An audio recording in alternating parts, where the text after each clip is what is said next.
Alright, what you're looking at is a home built camper, minus the dog, sitting on a 1-ton special order Dodge Dakota that my wife and I bought 18 years ago. I've had pull behind campers, the pop-up kind. I hated them. The roofs were always misaligned with the body. You had to be perfectly flat, took forever to set up, couldn't load the refrigerator without popping the damn thing up. I don't know. I had a North Star pop-up camper that fit on this at one time, but it was made for a small pickup, like an S10 Ford Ranger, and it was awfully small in between the wheel wells. It was kind of noisy, you know, the canvas top. And then after seeing a couple of videos on home builds, I really liked the one I saw called the Super Camper and decided, hey, I'm going to try something like that. But instead of getting the stuff that they had some stuff that was already hard-sided. This stuff is called Nida-Core, and you can get it already with the fiberglass on it. I decided not to, mostly to save money. Looking back at it, I wish I would have gotten the stuff that was already finished, but it still turned out okay. It just took a hell of a lot longer than I thought. So yeah, like the main structure is a Nida-Core 1-inch honeycomb, and that's being supported by 18 ounces of bilateral fiberglass, inside and out. The bottom from top of the bed to the bottom of the floor of the camper has 2 layers, so 36 ounces. I used a 3-part epoxy. Mostly did that after reading a book. Also, the 3-part epoxy I could do in a 1-car garage. Don't have to worry about the fumes that fiberglass resins give off. That wouldn't sneak up the house. In fact, 3-part epoxy you could barely smell. The paint on the sides is a 1-part rolled on epoxy.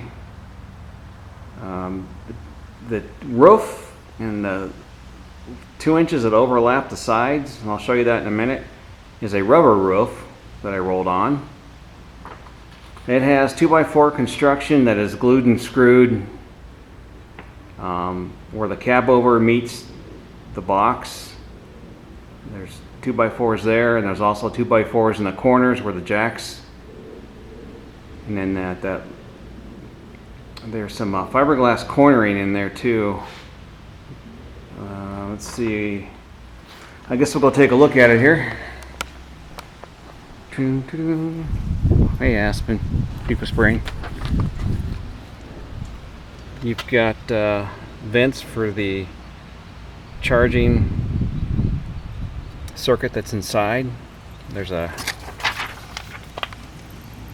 inlet and outlet. I haven't had any problems. I've been through several rainstorms driving this thing. Haven't had any water issues with water getting through the vents here. Got your shore power. Like I said, the corner bead here is a 1/4 inch fiberglass, and I did it on the bottom and on the sides. This is part of the rubber roof up here. Same with this. You can see I've kind of rolled it over the top. It gives a nice seam.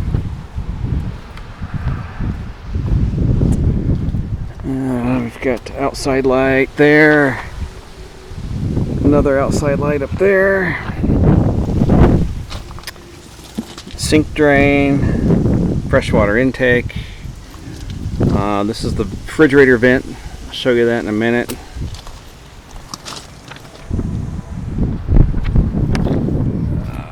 My little lock.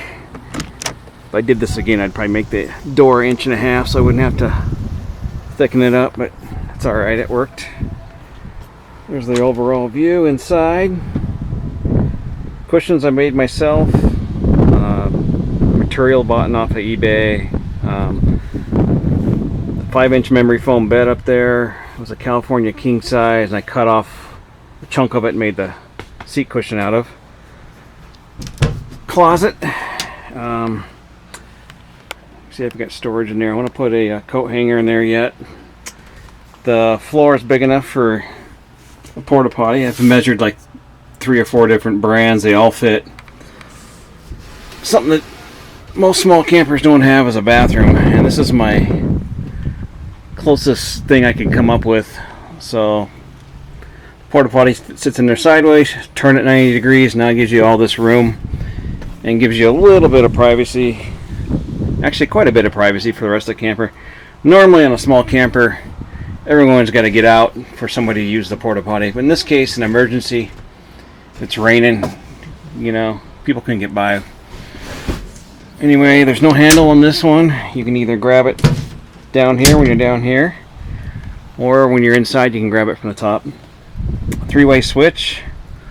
We've got cab lights up here, or I should say the main light, and everything is LED lit. We've got floor lights. That's kind of nice when you're coming in late at night. You don't have to wake everybody up. It just lights up the whole floor. And I've got the last switch here is obviously your outside lights. I wired it in such a way that so when you're inside, you can actually turn them off up here. And then when you're getting ready to leave, you turn them off, of course, down there again. Speaking of other lights, we've got the bathroom light, which is right here. We've got an over the sink light. We've got a light underneath the bed storage here. All my cabinets got LED lights in them. Same with the drawers. By the way, these are locking drawers. Locking meaning, and of course there. So like I said, I've designed this so that you have storage underneath the bed. One thing I hated about most overhead campers, there's absolutely nowhere to put your clothes. It ends up going in the bed or the small ass closet. But this way, you've got all this storage for fishing poles, whatever. You can put all your clothes in here. And then, of course, gas struts. We've got 5-inch memory foam, 2 sliding windows for cross ventilation. I've got a fantastic fan that works nice. It's nice and quiet. We've got a 30 amp service with 15 DC circuits.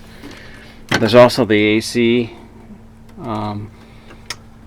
circuit breaker for incoming power. That's also good for the AC outlet. I've got two USB charging ports along with 12 volt auxiliary power. I duplicated that again inside this taller cabinet back there. Same thing. We've got USB storage underneath here for combs, toothbrushes. Once again here, band-aids, whatever. One thing I gotta finish is a towel rack, paper towel rack, or towel rack. It's a 2-burner stainless steel combo. It's really nice. Make a mess over here, you just sweep it in the sink over there and you're done. It has a brushless water pump, food grade water pump underneath here. There's your water pumps around the corner here.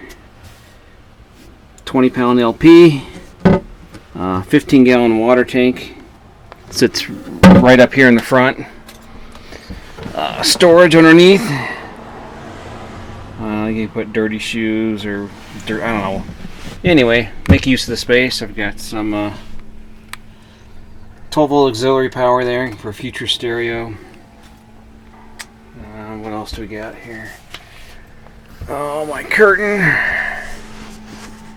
That rolls up. It's a tip out window. I like these. It took me a while to find one. So that way when it rains, you can still get ventilation. You don't have to worry about water coming in. Might as well turn the fan off while we're at it here. Close that up. Let's see. Alright, so what we're looking at is the curtain rolled up. And something I gotta fix. I gotta sew this. They're fabric rated Velcro is not fabric rated. When it gets hot, it does not stick into the material, so I'll have to sew those up. Once again, that was my solution for a curtain. Trying to push it this way, bunched up, looks like crap. That seemed to work pretty good, just rolled up. We missed the future furnace. According to the designer, or the manufacturer design specifications, I have built this box. It's got the LP connection, DC wires, the thermal temperature control wires, which lead back over here. There'll be a controller over here, right there. We missed the Dometic refrigerator. It's a nice big refrigerator. Probably bigger than I actually need. Freezer we didn't even use. I would probably put a smaller one in next time. I think that's the only things I missed. That should be it. Oh, that's about it. Pretty simple. Did take me a long time to do.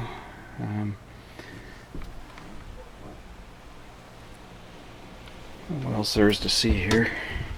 Yeah, that's it. All right.